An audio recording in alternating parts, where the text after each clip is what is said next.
13C, con el auspicio de Merck Serono, calidad alemana, prestigio mundial, y 3M, soluciones innovadoras para el cuidado de la salud, presentan Calidad de Vida.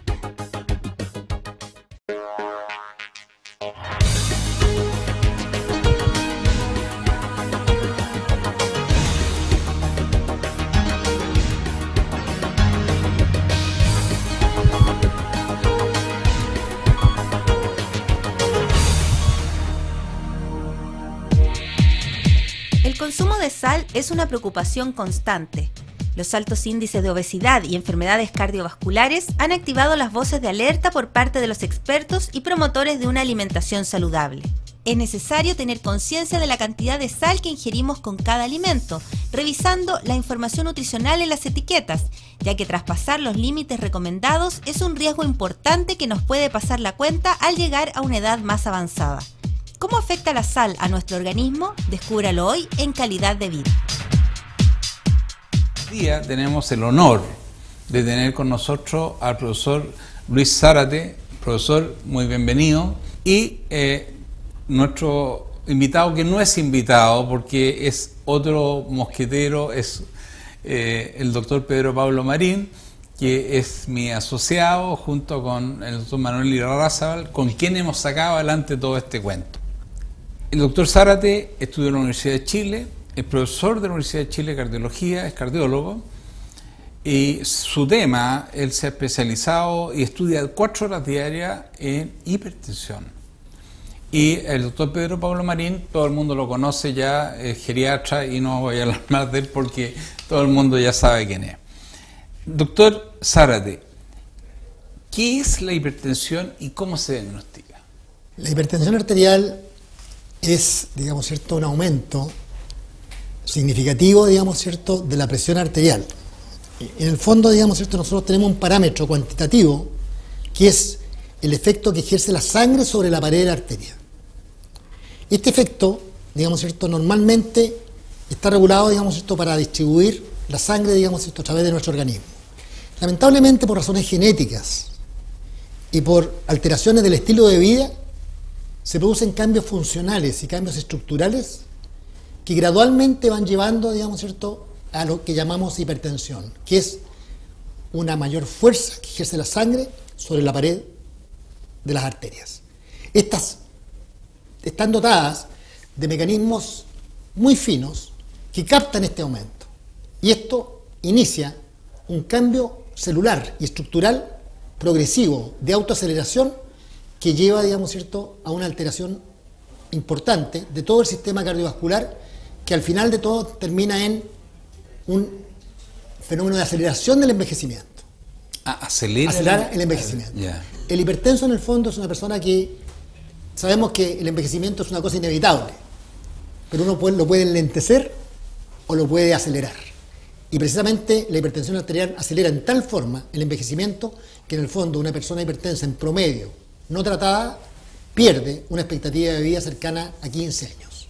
¿Y por qué se hace una persona hipertensa? Porque todos nacemos y vivimos, los niños y todo, con presiones normales. ¿Qué hace que una persona se vuelva hipertenso? Precisamente, digamos, cierto, hay condiciones genéticas, digamos, cierto, ciertas alteraciones, polimorfismo, digamos, cierto, que determinan una pérdida de la regulación de sustancias que son vasodilatadoras y vasoconstrictoras. Ya sea ¿Por qué no explica vasodilatadora? Vasodilatadora, digamos, significa, digamos, cierto, que las arterias, las arteriolas, digamos, cierto, tienen la capacidad, digamos, cierto, de dilatarse con el flujo sanguíneo. Las vasoconstrictoras, lo contrario. Entonces, cuando se pierde el equilibrio, ya sea por exceso de vasoconstrictoras o por déficit de sustancias vasodilatadoras, digamos, cierto, se pierde ese tono y se empieza, digamos, cierto, progresivamente a reducir el lumen de las arterias, con lo cual, digamos, cierto, la cantidad de sangre que va llegando a los diferentes tejidos, digamos, cierto, disminuye en forma significativa. Esto, digamos, cierto, lamentablemente es un fenómeno de autoaceleración, y como esto lleva aparejado un cambio estructural, esto es progresivo y lamentablemente sin retorno. De tal manera, digamos, cierto, que esto no es una enfermedad aguda, sino que es una enfermedad crónica, silente, y por eso, digamos, cierto, está la imagen de lo que se dice el asesino silencioso. Y hoy la Organización Mundial de la Salud la considera la primera causa de muerte a nivel mundial. De tal manera, digamos, cierto, que el problema es cómo prevenir y cómo detectar precozmente para evitar esta gran epidemia que está ligada al exceso de peso, al sedentarismo, al tabaquismo, a la ingesta inadecuada de alcohol y al exceso de ingesta de sal. Yo me imagino el hombre primitivo, hace 40.000 años atrás, era un hombre que no consumía sal, en condiciones normales tampoco consumía azúcar, excepto la miel. ¿Cuáles serían los beneficios de consumir menos sal? Sin duda, digamos esto, que lo que tú señalabas es muy importante. El hombre ancestral tenía una ingesta de sal calculada en menos de 1 gramo y tenía una ingesta de potasio de más de 10 gramos. Poco sodio, mucho potasio. Entonces el caballero de arriba diseñó esto porque tenía preparado y en alguna forma, como la persona tenía una ingesta de sal muy escasa, preparó nuestro instrumento, riñón, para facilitar, digamos, ¿cierto?, la retención de sal.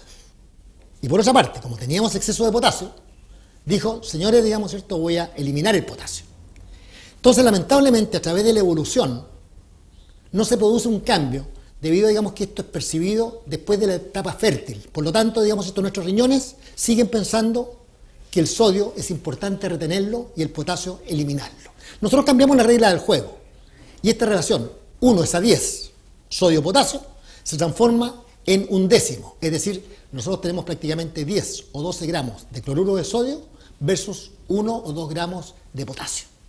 Entonces esta situación, digamos, ¿cierto?, lleva a un cambio estructural mediado, digamos, por mecanismos que son más o menos complejos, pero que lo sustantivo significa algo que es importante, un fenómeno que se llama oxidación. El sodio oxida nuestro organismo, mecanismo fundamental del envejecimiento. Eso es muy, yo y creo el que potasio, eso es importante, digamos, ¿cierto?, es un antioxidante. Entonces, si yo logro un poco lograr la armonía entre un aporte de sodio disminuido y un aporte mayor de potasio, yo voy logrando un equilibrio que significa una reducción importante, no solamente en el aspecto cardiovascular, sino que en otras enfermedades que son también dependientes del exceso de sal y el déficit de potasio. Pero Pablo, ¿qué consejos prácticos tú darías de régimen, pero en forma práctica para las personas? Lo primero, deberíamos abandonar el salero en las mesas, sería la primera parte. Pero como bien dijo el doctor Zárate, los países esto lo han estudiado y la reducción de abandonar el salero de la mesa es importante, pero no es suficiente para llegar a consumir 5 gramos o 6 gramos máximos de sal. Nuestro país los consumía antes, pero hoy día, como bien sabemos, estamos cerca de los 10-12 gramos. Por lo tanto, para bajar el consumo de sal, falta que los estados, los gobiernos, tomen unas decisiones que ya han sido aplicadas en Canadá, Finlandia y varios países, como dijo el doctor Zárate, para que la forma de producir los alimentos tenga menos sal.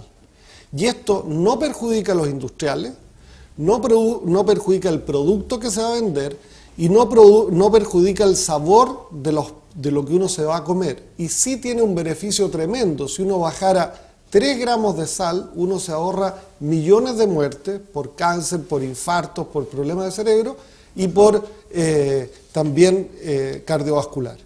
Ahora, los consejos prácticos. Una marraqueta o un pan tiene 1 gramo de sal. Una tapita de lápiz Bic tiene 1 gramo de sal. A ver, espérate, una tapita de lápiz Bic. La tapita tiene 1 gramo de sal. Entonces, si una persona no consume nada de sal, le cocinan sin sal, puede él echar 1 o 2 tapitas de lápiz Bic a su comida. Y ahí estaría comiendo 2 gramos de sal extra aparte de las comidas. ¿Qué alimentos son los que tienen más sal? El pan. Todas las carnes saladas o ahumadas, llámese todos los embutidos, sobre todo el charqui. Los quesos maduros en general. Los embutidos, como dijimos, salchichas, longanizas, las prietas, etc. Los fiambres, jamón, jamonada, salame. Todas las cosas ricas, pues. Por eso, pero esto mismo, todos estos países finlandeses, canadienses, europeos, están comiendo lo mismo, los mismos fiambres, pero con menos sal. Yeah. Si eso es lo fantástico y es lo que hay que... Es una normativa. ¿Y no cambia el sabor? No cambia el sabor, el gusto, porque el sabor está en la grasa. Uno lo que busca en una salchicha o en un fiambre es el sabor a grasa, entre comillas, no lo tan salado. Después tenemos que seguir las sopas deshidratadas. Todos los caldos concentrados, los purés instantáneos, las papas fritas envasadas en general, las salsas preparadas como mayonesa, ketchup, mostaza, muchas conservas, aceitunas, los picles, la pichanga que se come tanto, ¿no es cierto? La mantequilla o margarina con sal, y hay que recordar también el agua mineral o soda también tiene sal. Ahora, lo interesante es la contraparte. ¿Qué cosas tienen potasio? Porque sabemos que deberíamos comer más potasio. Más potasio. Bueno, las cosas naturales que tienen potasio son las papas, el damasco, el kiwi, las habas, el plátano es muy conocido. Sí, un sí. plátano tiene 1 gramo casi de sal. La uva, las arvejas, los higos, las espinacas, la mandarina, la coliflor, los porotos, la naranja, los zapallos, los brócolis, la tuna, las paltas, las lentejas, los garbanzos, casi todas las cosas rojas, para acordarse, tienen sal, tienen potasio. Entonces uno tiene que consumir más potasio, menos sal. La maravilla de esto es que el organismo se adapta, pero se adapta mal, porque empieza a cursar una enfermedad que hoy día es la epidemia y que está matando muchos cristianos. Hay remedios, se sabe cómo diagnosticarla, pero la forma más eficiente de alcanzar a una gran masa, a una gran comunidad, es reducir el consumo de sal como lo hicieron nuestros ancestros. Uno puede comer lo mismo, pasarlo igual de bien, pero sin este, entre comillas, veneno, que es un sustituto, es un aliño extra, que hoy día es muy barato. Yo los invito a que hagamos un pequeño break y seguimos inmediatamente.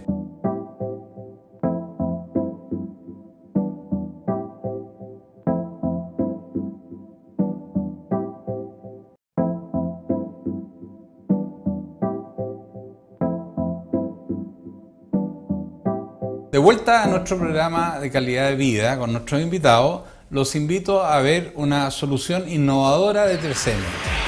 Tradicionalmente, el lavado de manos quirúrgico se realiza con jabón antiséptico, agua y escobilla. Sin embargo, se ha detectado que el uso constante de soluciones antisépticas daña la piel de los profesionales, provocándoles irritaciones y pequeñas heridas que pueden ser riesgosas para los pacientes.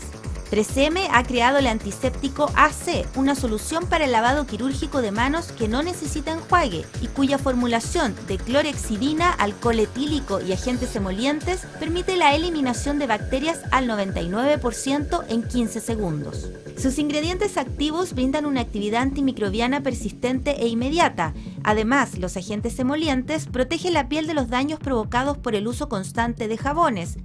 Su dispensador de dosis única está diseñado para entregar el producto de manera unidireccional, de modo que no puede ser perforado, abierto ni rellenado. El antiséptico AC es otra solución innovadora de 3M. Y ahora quiero que me puedan responder cualquiera de los dos una pregunta que nos hace el público de la calle. ¿La sal de mar es más sana que la sal común?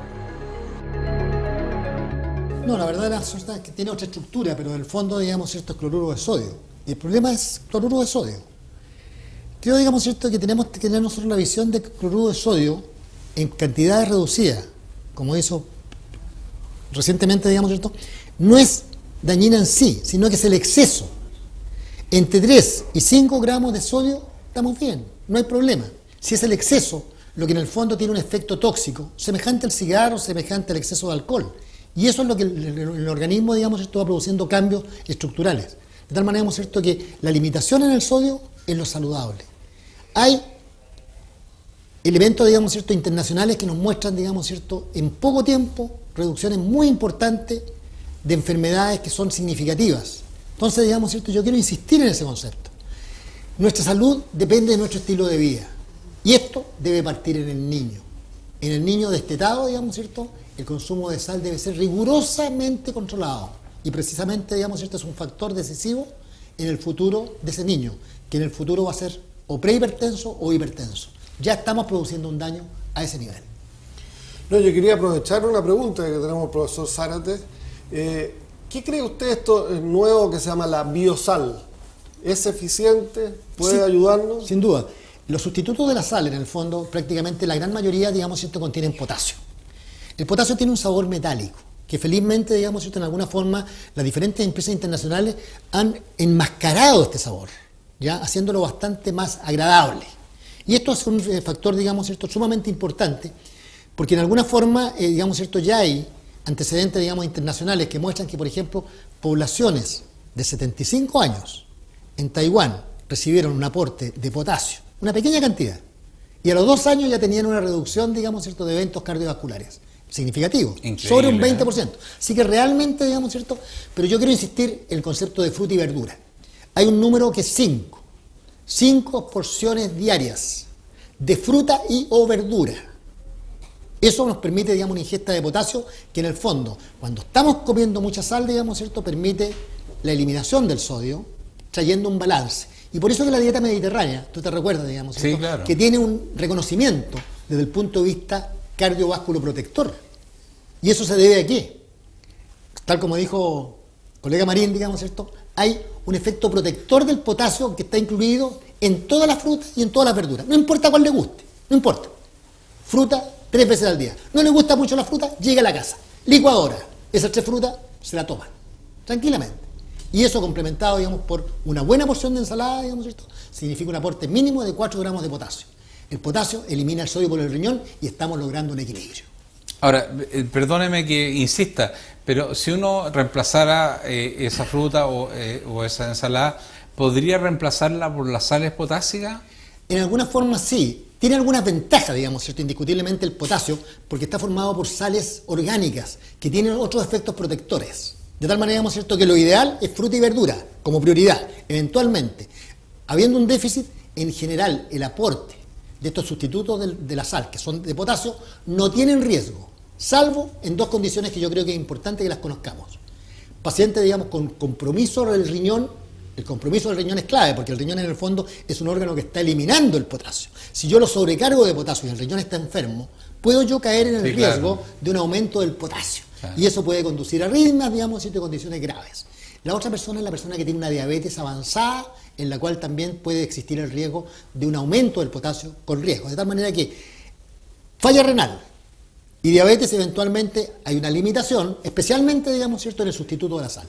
En general prioricemos fruta y verdura, pero el aporte que significa en el mundo estos sustitutos de la sal con potasio, digamos, ¿cierto?, son un avance extraordinario. Ahora, una pregunta que se me ocurre al pasar: ¿yo no podría manejar el tema de la sal con diurético? El diurético, digamos, ¿cierto? Bueno, el diurético bota sal. Sin duda, bota sal, pero también bota potasio. Y en alguna forma, recordemos que hay una serie de estudios internacionales que muestran que el paciente sometido al uso de diurético tiene un aumento significativo del riesgo de diabetes. De tal manera, digamos, ¿cierto?, que en alguna forma, recuerda, digamos, ¿cierto?, que el sodio promueve el déficit de potasio, y el déficit de potasio conlleva una disminución de la secreción de insulina, que es un órgano clave, digamos, ¿cierto?, para crear este problema. Recordemos que el hipertenso, en el fondo, tiene el doble de riesgo de ser diabético que la población general, y el diabético tiene el riesgo de ser hipertenso que la población general, porque en el fondo son 2 afecciones hermanas que tienen un trasfondo genético común. Por lo tanto, el diabético tiene alto riesgo de ser hipertenso y el hipertenso tiene alto riesgo de ser diabético. Pero Pablo, en la práctica geriátrica tuya, ¿tú notas que hay una diferencia entre el uso de la sal que hace la generación anterior a la nuestra respecto de la actual? Sí. Mira, primero quería aprovechar, ya que estamos en la casa de la Sociedad Médica, la Sociedad de Medicina Interna, decir que este tema, como bien dijo el doctor Zárate, afecta a millones de personas, sobre todo adultos, pero nosotros no sabemos, no nos imaginamos lo que está pasando en los niños. Pero ya en los adultos, si todos comiéramos 3 gramos menos de sal, tendríamos mucho beneficio, casi igual que andar con los cinturones de seguridad, suprimir el tabaco o bajar de peso, evitar la obesidad.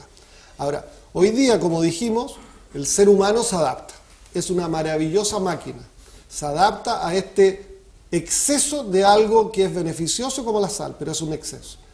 La gente antigua comía con menos sal y por lo tanto van también acostumbrándose a comer con menos sal.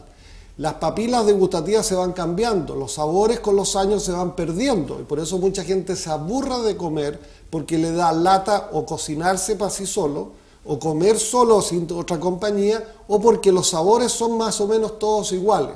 Pero las personas mayores en general captan que el exceso de sal los hincha, les hace un problema o los hace ir más al baño. Por lo tanto, solitos se autodisminuyen un poco la comida. Algunos por desconocimiento empiezan a comer sopas de estas para uno, o sopas caldados concentrados, o empiezan a comer mucho pan, y ahí se empiezan a consumir mucha sal. Pero los jóvenes de hoy día tienen acceso, como vimos, a mucho más alimentos que tienen sal, y lo consumen en grande cantidad, y además le echan sal con el salero en la casa. Lo primero, sacar el salero. Doctor Zárate, usted me contaba que aparte de los riesgos que conlleva la sal en respecto a la hipertensión y ese aspecto, y la diabetes, como bien decía usted, también hay un problema relacionado con mi especialidad, que es la cirugía de cáncer. ¿Por qué no nos conversa un poco de eso? Sí, yo creo que es interesante, digamos, ciertos estudios realizados especialmente en Japón, demostraron, digamos, cierto, que el exceso de sodio produce, digamos, cierto, una mayor proliferación de un germen, digamos, que el Helicobacter pylori, que eventualmente produce inicialmente una gastritis, pero que en forma crónica, digamos, cierto, se ha demostrado, digamos, que es el precursor de un cáncer gástrico. Entonces, digamos, cierto, esto fue muy llamativo, y esto abrió puertas, digamos, cierto, en el sentido, digamos, cierto, de no solamente concentrar la visión del daño hacia la hipertensión arterial, que ha sido el conocimiento tradicional, sino que también mostrar, digamos, cierto, cómo a nivel del riñón el exceso de sal promueve también, digamos, cierto, la excreción aumentada de calcio, basada, digamos, cierto, en la, digamos, cierto, prácticamente sacando del hueso, digamos, cierto, y debilitando al hueso, predisponiendo, digamos, cierto, a las fracturas patológicas, digamos, cierto, como consecuencia de una descalcificación. Por otra parte, las personas que no tienen una genética prohipertensiva, ¿ya?, pueden tener un cambio estructural del corazón y de los vasos independiente de la hipertensión arterial, que también lleva a la muerte súbita. De tal manera, digamos, cierto, que el fantasma, los daños, son bastante más complejos, digamos, cierto, que simplificar el asunto, mayor sal, mayor presión. Yo, como tengo la presión normal, voy a comer sal libremente, ¿ya? No, no es la idea. La idea, digamos, cierto, señor, optimicemos nuestra alimentación, fundamentalmente en base a lo que dijimos, frutas, verduras, restricción de sodio y ciertos alimentos que en este momento son destacados. Almendras, por ejemplo. 10 almendras diarias, paltita, aceite de oliva o aceite de canola, ¿ya?, pescado 2 veces por semana, digamos, ¿cierto?, caminar 30 minutos diarios, ¿ya?, saber relajarse, tener una filosofía de vida en la cual uno se ocupa, no se preocupa, porque somos rayados, nosotros estamos permanentemente, digamos, enrollados, y eso naturalmente, el estrés, arman un conjunto de situaciones que a la larga nos llevan a los eventos cardiovasculares. Pero ¿por qué se explica usted, doctor, de que las tasas de cáncer gástrico más altas del mundo estén en Japón y en Chile? Usted, los telespectadores deben saber que Chile y Japón comparten una tasa de cáncer gástrico muy por encima de la tasa mundial. ¿Qué elemento común habría ahí que nos une con los japoneses? Sin duda, el estudio, digamos, cierto, realizado en Japón mostró llamativamente que a nivel mundial los japoneses eran líderes en un consumo de sal. En el norte de Japón, la ingesta no es de 10 o 12 gramos, es de 20, 22 y 24 y 30 gramos de cloruro de sodio, ¿ya? Y en Chile hay sectores costeros, digamos, cierto, en los cuales también tienen, digamos, cierto, un exceso de la ingesta de sal sobre este promedio que estamos hablando. Entonces, digamos, esto es uno de los factores, indiscutiblemente es una multicausalidad, pero en alguna forma, digamos, esto ese es un factor agresor. Y este aumento de la ingesta de sal sodio traería como consecuencia un aumento de la bacteria Helicobacter pylori. Por supuesto. ¿Eso está demostrado? Absolutamente.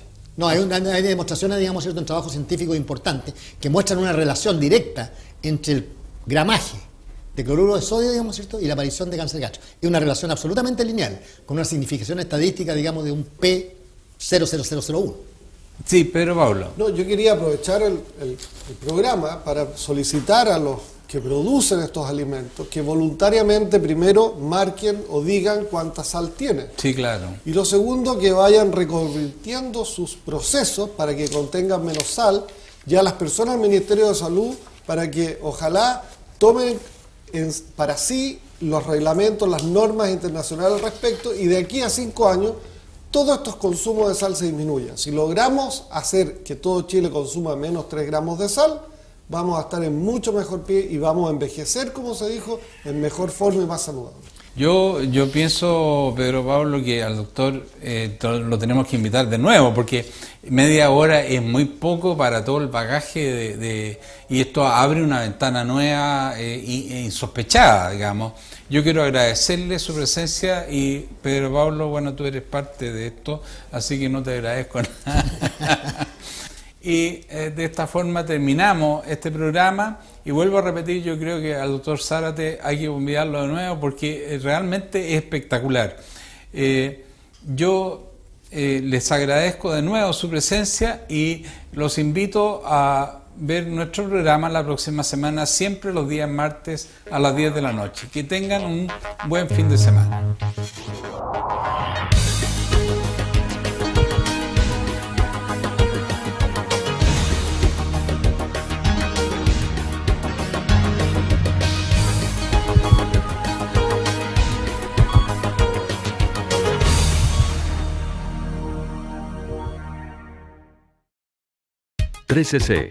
Con el auspicio de Merck Serono, calidad alemana, prestigio mundial, y 3M, soluciones innovadoras para el cuidado de la salud, presentaron Calidad de Vida.